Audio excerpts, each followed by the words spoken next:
ang problema sa kanya.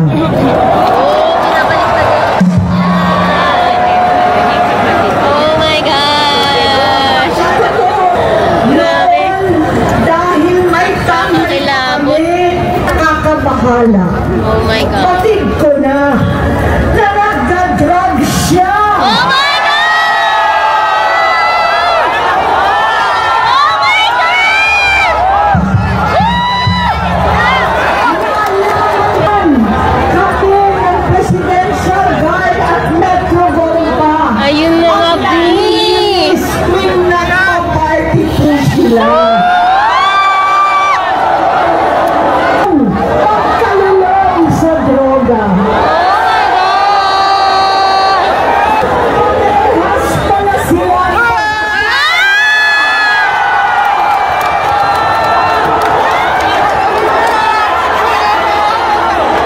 Thank you! Siya ng Ilocos. Alam ng mga tao doon na halos hindi siya pumapasok. Pagpuntahin ko siya ay nagsasabi siyang magpapago na siya. Aalisin niya ang bisyo. Hanggang sa may nagsumpong na naman sa akin na sa paggising pa lang sa umaga, kasabay ng almusal, marijuana pala. Lahat sila nag-iinuman at gumagamit ng cocaine. Sama ng asawa at barkada. Nakakadismaya itong ginagawa ni Senator Amy Marcos na ito, na sinisira niya hindi si BBM kundi sinisira niya yung buong pangalan ng mga Marcoses. Napakatagal ng panahon, more than 30 years, no? 36 years na niyuyurakan, sinisipa, dinadaganan, tinatadyakan ang kanilang pangalan sa paninira. Na ngayon na ang mga Pilipino ay nagising sa katotohanan na lahat ng paninira ay isinantabi nila at kanilang ibinoto si Pangulong Bongbong Marcos para maituwid ang kasaysayan at upang gumanda ang takbo ng Pilipinas at makabawi tayo sa lahat ng mga pangyayaring mga lumugmok sa ating bansa. Ngayon ay sinisira niya. Sinasabi pa niya na nag-drug user daw si BBM at yung kaya pinakasalan ni Lisa ay upang maging matuwid ang kanyang buhay. Napakalaking kalokohan yan. Huwag nating maliitin ang pagmamahal ni First Lady Lisa Araneta Marcos kay Pangulong Bongbong Marcos, sapagkat noong panahon na yon ay dapang-dapa sila. Talagang kanyang minahal ang ating Pangulo noong panahon na hirap sila, noong panahon na niyuyurakan at tinatadyakan ang kanilang pangalan. At noong panahon na yon ay wala sa posisyon si Pangulong Bongbong Marcos. Noong pinakasalan siya, nilalait pa niya, panlalait pa yung ginagawa ni Senator Amy Marcos. Nasaan naman ang kanyang utak? Sana napunta ang utak mo, Amy? Kaibigan kita pero hindi ganyan dapat ang ginagawa mo. Sinisira mo yung pangalan ng buong pamilya nyo. Oh, bakit? Kasi meron ka nahuhulinigan na yung iyong bagman dyan sa DPWH ay malapit na raw kumanta. Sa aking pagkakaalam, sa mga media circle, ay malapit na kumanta yung iyong bagman dyan sa Ilocos, yung mga DPWH projects na yan. At sa aming narinig din na si Diskaya pala ay contributor sa campaign mo, na donors mo rin sa campaign mo. At yung hindi ka na pagbibigyan doon sa mga pwesto na gusto mong ipa-appoint. Kaya ikaw ay galit na galit sa iyong kapatid.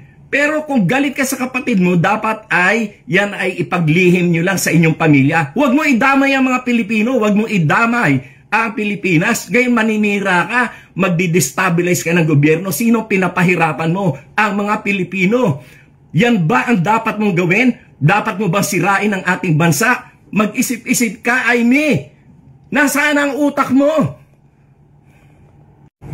At sinisiraan mo pa si BBM para ikaw ay makapagtakbo sa ticket ni Sara as Vice President. Yan pala ang plano mo, ha? na magtumakbo kang Vice President kay Sara? Nasaan na? Nasaan na ang lohika mo? Nasaan ang iyong isip na punta? Ha? Kinakampihan mo ang mga mamamatay tao, ang mga magnanakaw, ang mga korap. Hindi lang korap na sobrang corruption ang ginawa niyan. Diyan lang sa flood control project. Kung hindi pa dahil kay BBM, hindi mabubunyag yan. Tapos ngayon, ikaw pa ang kumakampi sa mga magnanakaw. Ano ka ba? Pambihira ang utak mo, Amy. Hindi ko malaman kung saan mo nakuha yung utak mo. Si Sara, walang kapanapanalo yan sa pagka-presidente. Kayo lang ang nagsasalita ng ganyan sapagkat kinukondisyon nyo ang isip ng mga Pilipino. Dahil takot na takot kayo, takot na takot ang mga Duterte at ang kanilang mga tauhan na sangkot sa mga corruption. Takot na takot kayo na kayo ay makukulong na. Kaya yan ang inyong pinagsisintir. Kaya kayo ay kinakalaban at binabagsak nyo ang gobyerno ni BBM. Hindi kayo mananalo sapagkat nasa likuran ni BBM ang milyon-milyon na mga Pilipino na naniniwala na ang buhay natin ngayon ay mas maganda at mas may tinatahak na direksyon kaysa naman nung nakaraang panahon na wala talaga, na wala, sabog-sabog lahat. Kaya Amy, mag-isip-isip ka. Hindi ka namin papayagan dyan sa ginagawa mong yan. Sapagkat kami mismo, kami mga Marcos loyalist, kami mga taong mga Pilipino na naniniwala sa kagandahan ng ating demokrasya ang magiging kalaban mo. Hindi ka naman nanalo kahit kailan.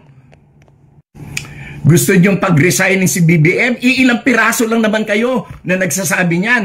Takot na takot kasi kayo na malapit na kayong makorner, malapit na kayong makasuhan, malapit na kayong makulong kayo na mga kalaban ng politika sa administrasyong BBM. Nagsisigawan kayo, iilang piraso lang kayo gusto mag-resign, samantalang mas marami ang naniniwala at kumakampi kay Presidente Bongbong Marcos. Yung mga aligasyon niya ng mga adik-adik na yan, lumang tugtugi na yan, wala nang bumibili dyan. Kahit nga noon pang binabato yung issue na yan kay President Bongbong Marcos, ano nangyari? For the first time, a majority elected president ang ating naihalal for the first time. At for the first time, nagkaroon ng boto na pagkarami-rami ng 31 million plus. At yan ay kauna-unahang nangyari. At yan ay kahit sa kabila ng paninira kay BBM na siya ay adik, na siya ay kung ano-ano mga ibinato sa kanya, still, ibinoto siya ng mga tao ng napakarami for the first time majority sa presidential election. At yung mga adik-adik nan, lumang tugtugi na yan, wala nang bumibili dyan. Kayo lang na mga bumibili dyan, yung mga kulang, yung mga bobo